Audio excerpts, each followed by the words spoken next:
Ladies and gentlemen, good day and welcome to H2 and FY26 results conference call of Rikhav Securities Limited, hosted by Kirin Advisors Private Limited. As a reminder, all participant lines will be in the listen-only mode, and there will be an opportunity for you to ask questions after the presentation concludes.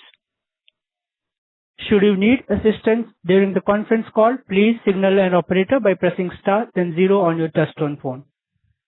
I now hand the conference over to Mr. Parth Acharya from Kirin Advisors. Thank you, and over to you, sir. Thank you. Good afternoon, everyone. On behalf of Kirin Advisors, I welcome you all to the conference call of Rikhav Securities Limited. From the management team, we have Mr. Hitesh Lakhani, Chairman and Managing Director, Mr. Rajendra Shah, Full-Time Director and CFO, and Mr. Deep Lakhani, Head of Technology. With that, now hand over the call to Mr. Hitesh Lakhani for the opening remarks. Over to you, sir. Thank you. Hi. Good evening, everyone, and welcome to the H2 FY26 earnings conference call of Rikhav Securities Limited. On behalf of management team, I would like to thank all our investor, analysts, shareholders, and participants for joining us today. We sincerely appreciate your continued trust and support towards Rikhav Securities Limited. Over the years, we have built Rikhav Securities into diversified technology-driven financial services platform with capabilities across equity broking, derivatives trading, commodities broking, market making, proprietary trading, margin funding, clearing services, and depository operations. Our journey has been driven by disciplined execution, strong market understanding, technology integration, and continuous focus on building long-term relationship with the capital market ecosystem. At Rikhav Securities, we provide comprehensive range of financial and capital market services catering to retail investors, HNI, and institutional participants. Our offering includes equity broking, future and options, derivatives trading, commodity broking, margin trading facility, market making services, depository services, IPO application support, and distribution of mutual funds. Through our integrated and technology-enabled platform, we aim to provide clients with seamless execution of capabilities, efficient onboarding, and diversified investment solutions. Our business model today is supported by multiple revenue streams across broking, proprietary trading, arbitrage strategies, market making activities, financial solutions, and capital market services. Alongside our broking operation, we have also developed strong expertise in proprietary trading through algorithm-driven arbitrage, delta hedging, and structured short-term trading opportunities backed by automated risk management system. One of our key strengths continues to be our robust technology infrastructure. We operate through a low latency and high efficient trading ecosystem supported by strong backed architecture and automated monitoring system. Our risk management framework is largely algorithm and VAR-based, helping us optimize risk-adjusted returns while reducing operational vulnerabilities and manual intervention. Another important pillars of our business is our market making capabilities across both BSE and NSE platform, where we continue to support liquidity creation and participation across the SME capital markets ecosystem. This has enabled us to establish strong relationships across issuer, intermediaries, investors, and broader financial ecosystem. At the same time, we continue to strengthen our client offering through unified financial services ecosystem that combine technology, execution efficiency, and customer-centric service capabilities. Our digital first onboarding infrastructure, Aadhaar-enabled e-KYC system, and mobile trading platform continue to improve accessibility, client experience, and operational efficiency.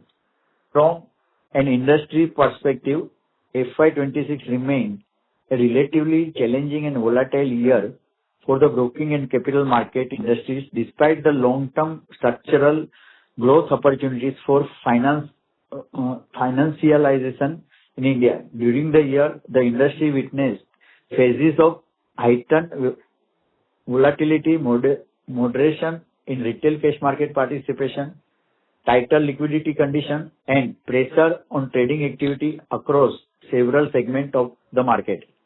At the same time, increasing competition, higher technology and compliance cost, evolving regulatory framework, and changing investor participation trends continue to impact profitability across several broking business. Proprietary trading performance across the industry was also impacted during certain period due to volatile market movements and rapid shift of trading patterns.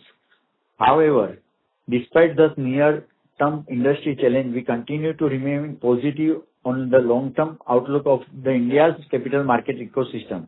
Increasing retail participation, rising penetration of digital investing platform, growth in SME fundraising activities, expansion in financial savings, and growing institutional participation continue to create strong structural opportunities for organized and technology-focused financial services players. Against this backdrop, we continue to focus on strengthening our long-term operating foundation, technology capabilities, and risk management system during FY26.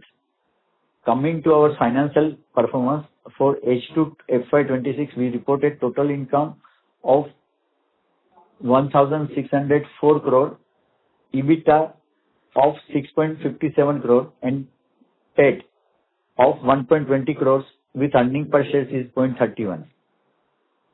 FY26, we reported total income of 1,991 crore, EBITDA 32.53 crores, and profit after tax of 18.96 crores with earning per share of 4.95. During FY26, we continue to strengthen our technology and operational infrastructure through investment of approximately 5.40 crores towards computer software system and technology enhancement initiative. While thus investment resulted in higher depreciation expenses during the year, they have significantly strengthened our operational scalability, back-end efficiency, and technology capabilities for long-term growth. Profitability during the year was impacted by loss from cash market shares of all the investment to the amounting to rupees around 20 to 23 crores, and volatile market condition witnessed during certain periods of the year. Additionally, unrealized profit of 4.33 crores from SLBM transaction has not been recognized in financial statement and is expected to realize in the coming quarters. Looking ahead, our focus remains on building a more scalable, diversified, and technology-led financial services platform. We intend to gradually reallocate capital towards higher efficiency opportunities across proprietary trading, brokerage services, and margin trading facilities, while continuing to optimize our overall risk-return profile. We also see strong opportunities in institutional business development, and we are actively working towards strengthening our institutional brokerage presence through empanelment with banks, FDIs, FPIs, and other institutional participation. We are also started market making of ETF with Kotak Mutual Fund, and we plan to start with another 2 or 3 mutual funds. In parallel, we continue to invest in quantitative trading capabilities, back-end automation, research system, and technology infrastructure to improve execution efficiency and strengthen operational scalability across the organization. Geographically, we are also working towards expanding beyond our core markets of Maharashtra and Gujarat through digital channel, franchise partnership, and sub-broker network to strengthen our retail and high net worth investor reach across the India. Like we have just started our branch at Lucknow, Nasik, and Gorakhpur. Overall, while FY26 witnessed challenging market condition and industry-wide volatility, we believe the investment we are making today in technology, infrastructure, automation, and business diversification position us strongly for long-term sustainable growth. With that, I would now like to open the floor for question and answer. Thank you once again for joining us today. Thank you very much. We will now begin the question and answer session. Anyone who wishes to ask a question may press star and one on their touchtone telephone. If you wish to remove yourself from the question queue, you may press star and two. Participants are requested to use handsets while asking a question.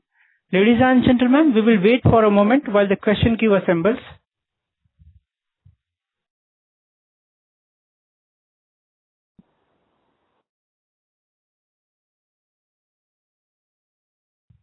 The first question is from the line of Mr. Avik Bhattacharya from Smiths Limited. Please go ahead.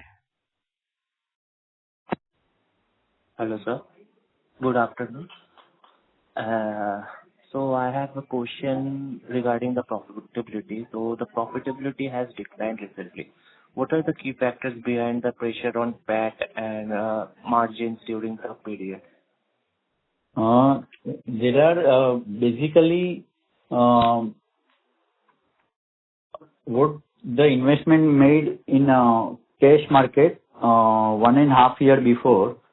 From that shares, we booked the loss to the around of 18 to 20 crores. And there is a unrealized profit of around 4.5 crores on the value SLBM segment, which will realize on April. Mainly two reasons is there, and small is the depreciation is around more 30 lakhs more, and somewhat tax adjustment it is about 75 to 80 lakhs. Mm-hmm. Okay. And we have nowadays we have reduced also the investment in the shares to the extent of 50 crores, and we planning to reduce investment in shares another 50 crores. Means we will invest in stock market, means in the cash market, not more than 50 crores from this year. Okay. So we stabilize the income. Mm-hmm. Mm-hmm. So there also appears to be a change in the revenue recognition, right? And the presentation methodology in the financial statement. What exactly changed in the accounting treatment, and how should investors compare the accounting treatment is, I think so, we have changed in March 25 only. So now there is not much anything impact for the accounting treatment. It is a valuation loss that we invested in shares, because on 31st March, all the markets is on the lower side. So there is a valuation loss only. Yeah, no, but my question was that how should investors compare the current financial performance with the previous period, since the financial, there is a different representation or presentation methodology in the financial statement. It is the same accounting system. Which policy you don't understand? In last year also we have taken the valuation of stock on cost or market value, whichever is lower. This year also I was speaking about the jump in revenue, to be precise. Jumping revenue? Yeah, jump in revenue. So it is a turnover. It is only turnover of the stock that was increased. Okay. So I have another question. There has been a situation where SME inventory became difficult to liquidate because of weak post-listing liquidity. So what were steps there? So that's why we have reduced the exposure in SME segment. No? We have reduced very considerably. We reduced the exposure. Mm-hmm. So what is the current percentage in SME right now? Compared to last year, it is 30% only. Okay. Okay.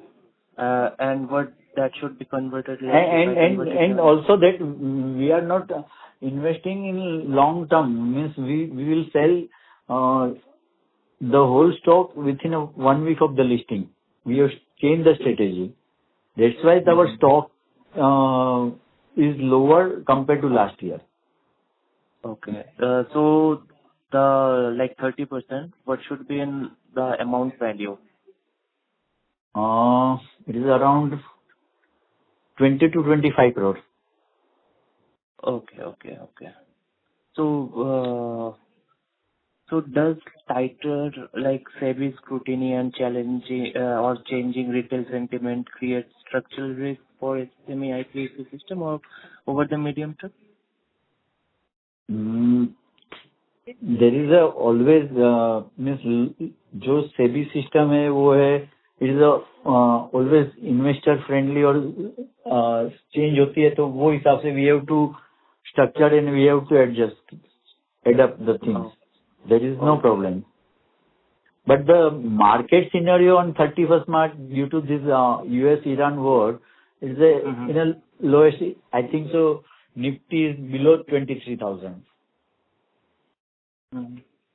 That's why our result is affected minimum 8 to 10 crores because of the valuation. Okay. So, like, what are the internal filters that are used before accepting SME market making mandates in terms of promoter quality, merchant banker, credibility? That we are asserting, but the market condition is such that even good company doesn't have the returns just now. So we have reduced the exposure. There is no alternative, na? Okay. So I have question like the commodity prices were like up last year, even due to all the tariff and everything. So we have made the arbitrage means profit in a commodity market to the around 12 crores gross profit in commodity market in arbitrage. So we have started the arbitrage and trading in the commodity market also. Okay. Okay. Okay. And one last question. Sorry for taking so much time. So No. what does the like current institutional client onboarding pipeline looks like? We have just onboard the Kotak Mutual Fund, Bank of India, and RBL Bank, and the few FPI, around 8 to 10 FPIs we have started. And from this year we have also started our research division, and so we expect to empanel with the SBI, LIC and big institution. Okay. Okay. Understood. Thank you and best of luck. Thank you. Thank you. Ladies and gentlemen, a reminder to all, please press *1 to ask any questions. We have next question from Mr. Raj Shah from Shah Ventures. Please go ahead. Yeah. Hi. Good evening, sir. So I have some couple of doubts. So what has been the cumulative investment made towards technology infrastructure over the last 2 years? It is around 7.5 crores to 9 crores. I don't know exact figure, but it's more than 7.5 crores to. It is between 7.5 to 10 crores. Okay. And could you also explain like what is the proportion of the technology stack is internally developed versus outsourced through third-party vendors? 1 minute. Deep will answer. So given this, basically it is kind of divided into third-party vendors and internal hardware solutions. So we have an in-house team that works towards automation of our research our solutions towards, let's say, any of the reports that are needed for compliances and basic audit work that goes through. Secondly, I guess somewhere around, let's say, 30 to 40% of it is included in this. Almost, I guess, 50% around goes in basically our third-party vendors, which is our front office and this. And the next very big headache that we have got this time is acquiring hardware like servers and as such to upgrade our systems to enable low frequency and low latency trades. So that is it. Other than this, we have also upgraded our front office and we have also started algo trading as an in-house venture. Okay, that's great.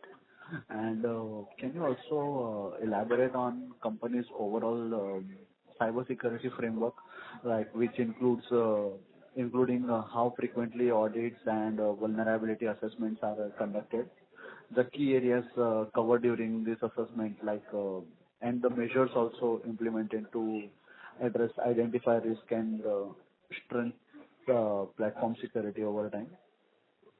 So given this, I would say it is a very large topic out, but then I'll give you a basic outlook towards it. So our infrastructure is divided into two networks in itself. The whole arbitrage desk works as an internal official network, which is not exposed to any network outside my office premises. So anyone needs to access it has to come in physically and have his credentials through. The trading platform that is exposed to our clients out, which is back office and front office, that is accessed through an open network out. But those endpoints we cover through a basic audit that happens monthly towards our system, where we take all the necessary end-of-life descriptions and everything out for each OS that we manage. And then hardware solutions have their capabilities that we pick a fail-safe for each of the hardware that is compromised.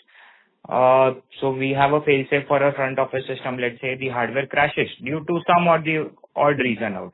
Then we have a secondary backup system which will go live in 5 to 10 minutes out, and we could place the orders as it is. It will continue. Given this, let's say an internal attack happens and due to some foreseen reasons, the data is compromised. We have a backup that is running off the shelf server. So those servers are not exposed to any network outside our premises. So those we could directly internalize and back it up and make it online within an hour. So that way we are secure enough that we could manage the whole service out. Against the audit thing that you mentioned at the start, SEBI has given certain frameworks that we audit through. Other than that, we have a third-party listed entity that is looking into the whole matter itself, giving us priority review through it.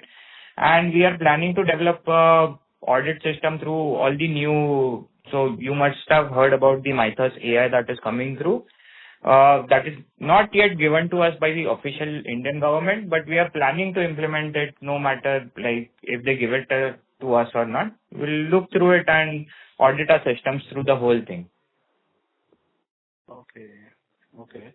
And is there been any attempted cybersecurity breaches and operational disruptions or None this year. Okay. And what is the current active client base? How many new clients were added during the quarter?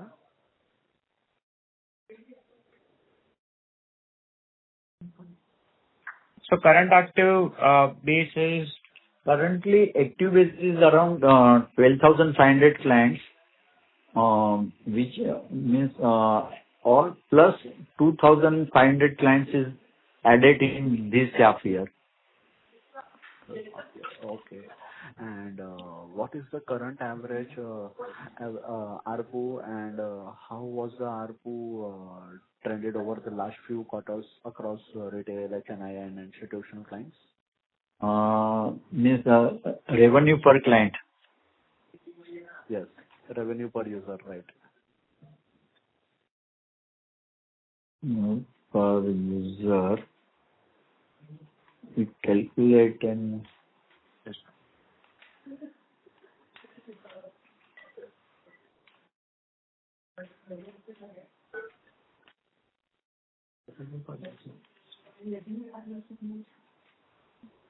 Around, I think so, 5 to 6,000 rupees.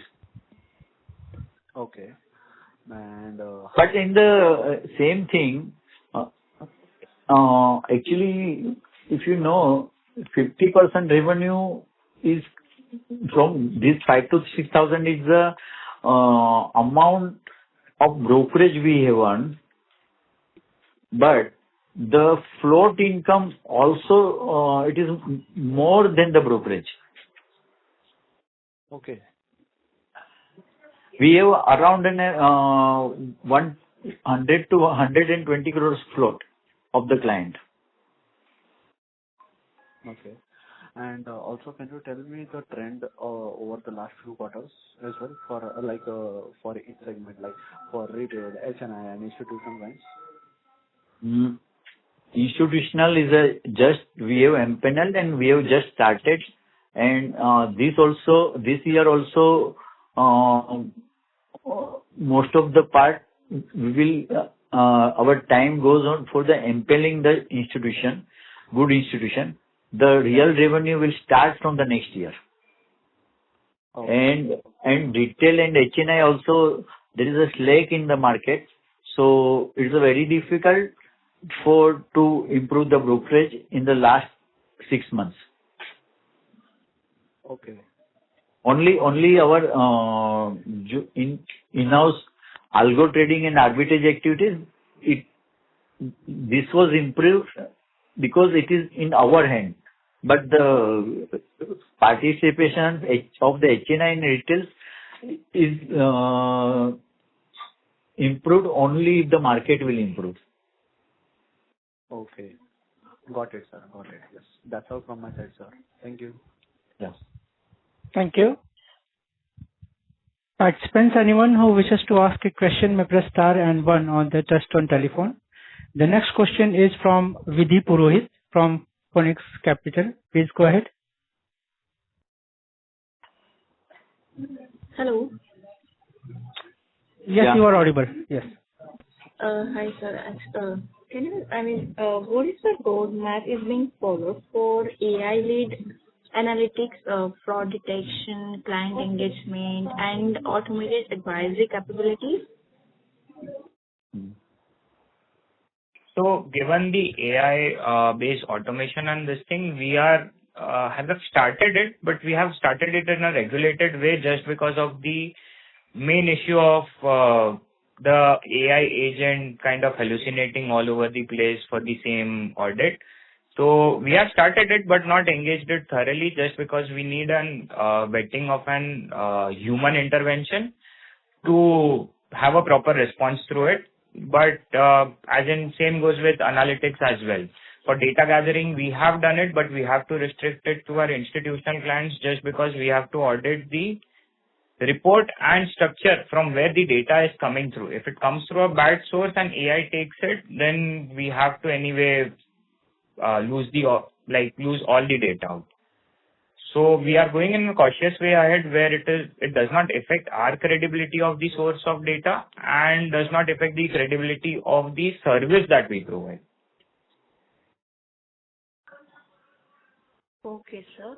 So can you also tell me, what has been the direct impact of recent SEBI regulations on derivatives volumes, profitability, and client activity? Which part?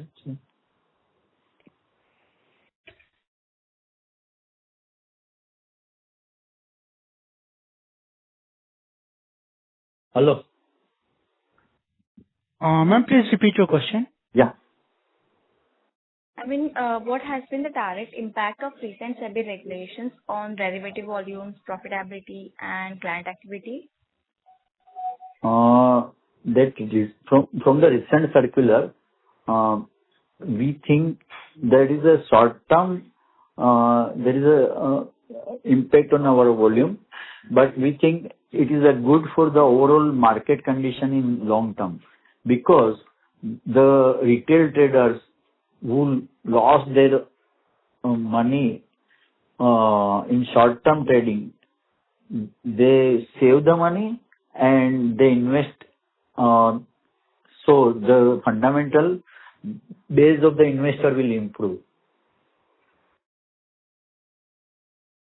Short term, definitely it was affected in a volume of the business. Hello? Yes. Hello? Hello. Yes, sir. Ah. And last thing is like, what is the revenue and EBITDA and PAT growth outlook for FY27, and what are the key business drivers expected to support this growth guidance? We expect around 20% growth in brokerage and the clientele, and around 20 to 25% growth in the algo trading and delta hedging income. Okay, sir. Thank you so much. I'll join the join the queue. Thank you. The next question is from Dhanraj Tulani from Kirin Advisors. Please go ahead. Hello? Yes, sir. Please speak a little bit louder. Mr. Dhanraj? Yeah. Yes. Yes, sir. Thank you, sir, for the opportunity. So I have a couple of questions. I'll just start with the first one. I just wanted to know on the customer acquisition cost, which is, you can say, the key metric in broking. So what are the current CAC trends for digitally acquired clients versus traditional relationship-driven acquisition?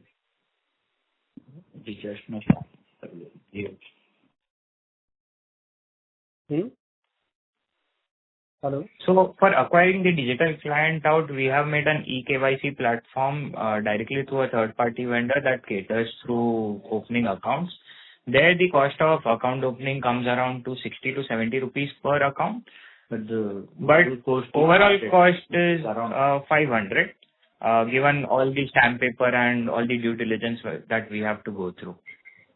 So that is one. Other than that, we have not yet started with digital marketing just because we are still tapping the network of clients that we have till now and the second generation of those clients. After we are done calling through and acquiring them, then we'll start a digital marketing campaign. Okay. And what percentage of new client additions now result from digital onboarding channel? Like 100% is done through for retail clients. Only regulation that goes through is we can't acquire HUF, that is non-individual accounts. HUF, your private limited companies, partnership companies, that we can't do it online. We have to do it through a physical form. So those are done. Baki 100% of it done through digital platform. Got it. And if I'm not mistaken, so we have client base of around 23,000 plus clients. So how many of our monthly active trading clients generating brokerage revenues? Around 8 to 9,000. Actually, we have customer of the 25,000, and active means they do the Soda quarterly basis we calculate is around 10 to 12,000. Okay. And most active means daily trade is around 2,000 clients, 2,500. They do the daily trading. Okay, got it. And how does the retention profile of digitally acquired clients compare with the legacy relationship based? So since it is a relationship based account, the retention is almost 100% out. We have not yet faced any client kind of saying that they want to close an account. Maybe due to retirement or so, we have 2-3 clients right now. They are kind of closing the account and just want to pull out from the whole system. But other than that, the retention is 100%. Just because they are from the relationship that we have built through the years. And for specifically for digitally acquired clients? So again, repeating it, we have not yet started a digital marketing campaign. All the forms that are opening through digital media or platform, that is happening through relationship that we have personal with the clients, existing clients. Okay, got it. And one last question from my side. So, what percentage of trading volumes are currently executed through the platform, through our platform, versus assisted execution? That figure is not work out. We'll have to calculate it through. We might get back to you, like you could email it to us. We'll calculate that and get back to you on this. Okay, sure. Thank you. Participants, anyone who wishes to ask a question may press star and one on their touchtone telephone. The next question is from Priya Jain from Green Capital. Please go ahead.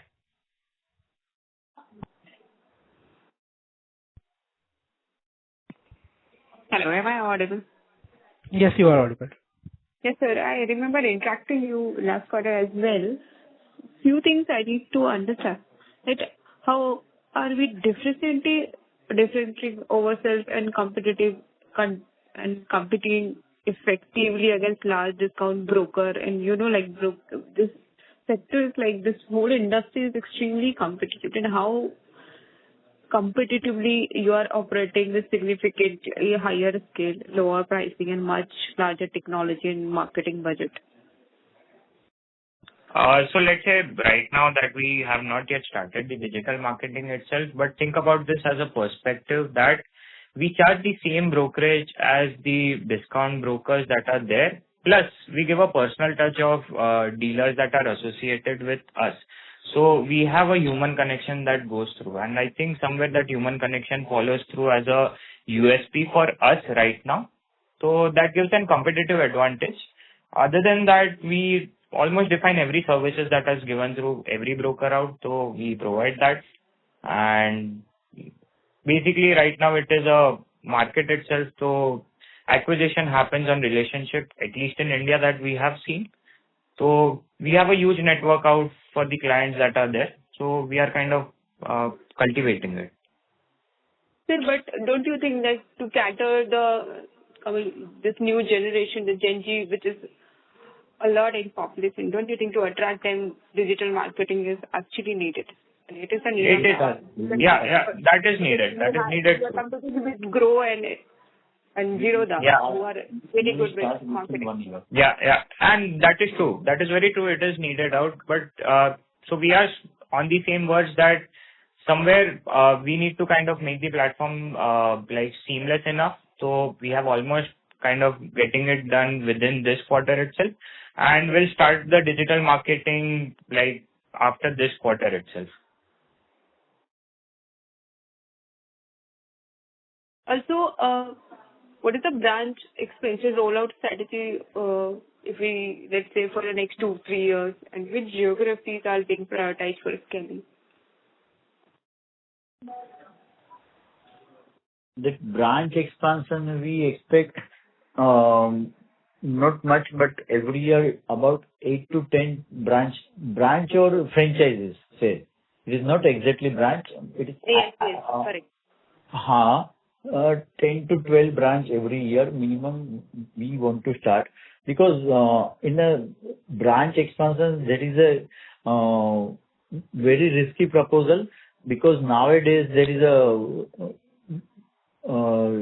compliance is a much more harder in a branch environment, because whatever the branch manager or the sub-broker is promised to his client, that we have to risk for that promises, and so the expansion in a branch network is a very risky business. So we will more cautious, and we will start slowly and slowly.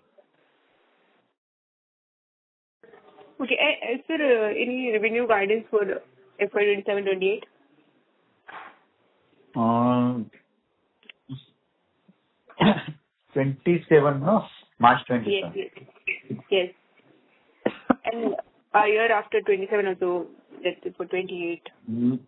Like next 2 years. March 27, it is a full year around 40 crores. Okay.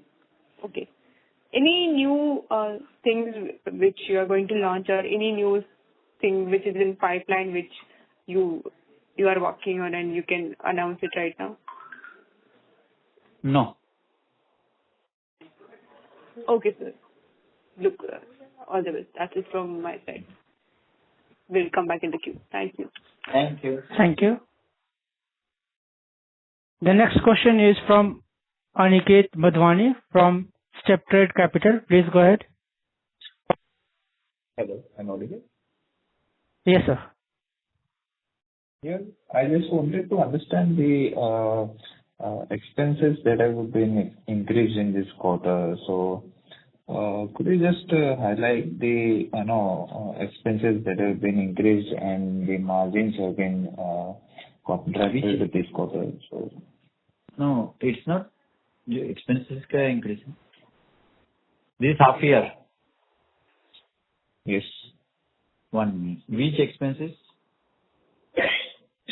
So here I can see the there's one entry of the other expenses and also the purchase of equipment. I mean, could you explain for which segment these purchases are made?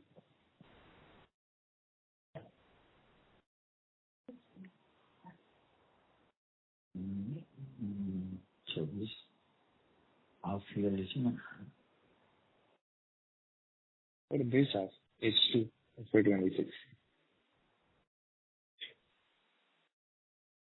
Could you specify the specific entry that you are looking at?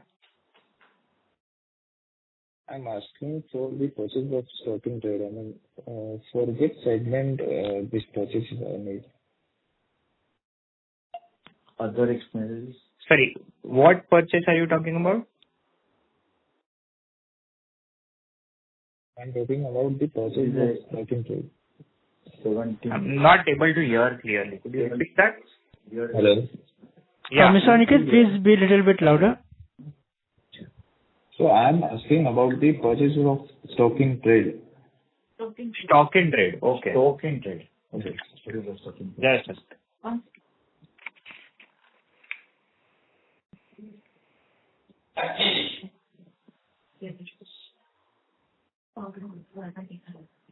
In stock in trade, purchase is increased. It's a trading activity, so there is a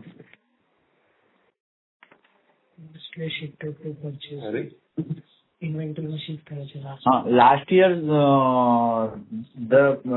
in trading activities we showed half year as a investment and half year is as a trading activity. So the last year figure is not comparable. Please just repeat. We have changed the accounting system since October 2024. Up to October 2024, we have shown as a investment. So it was not included in the purchase for the financial year 24-25 for the half year. And next half year, we have shown this turnover as a turnover, as a purchases. So that figure is not comparable.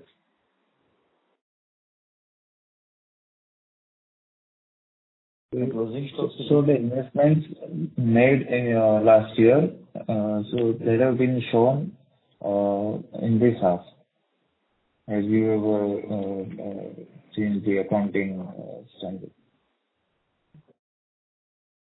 आप मुझे email particularly करके दे दें, मैं आपको writing में ही reply दे दूंगा.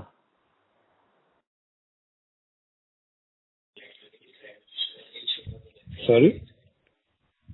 You give me your queries by email. I will give it to you in writing. So I mean, I just wanted to understand the sudden jump in the revenue. If you could just highlight. From which revenue sudden jump in? Hello? Which had sudden jump in revenue? Revenue from operation. Sir, I think Mr. Aniket is disconnected right now. Okay, so ladies and gentlemen, as there are no further questions, I now hand the conference over to Mr. Parth Acharya from Kirin Advisors. Over to you, sir. Thank you everyone for joining the conference call of Rikhav Securities Limited. If you have any further queries, you can write us at research@kirinadvisors.com. Once again, thank you everyone for joining the conference call. Thank you. On behalf of Kirin Advisors Private Limited, that concludes this conference.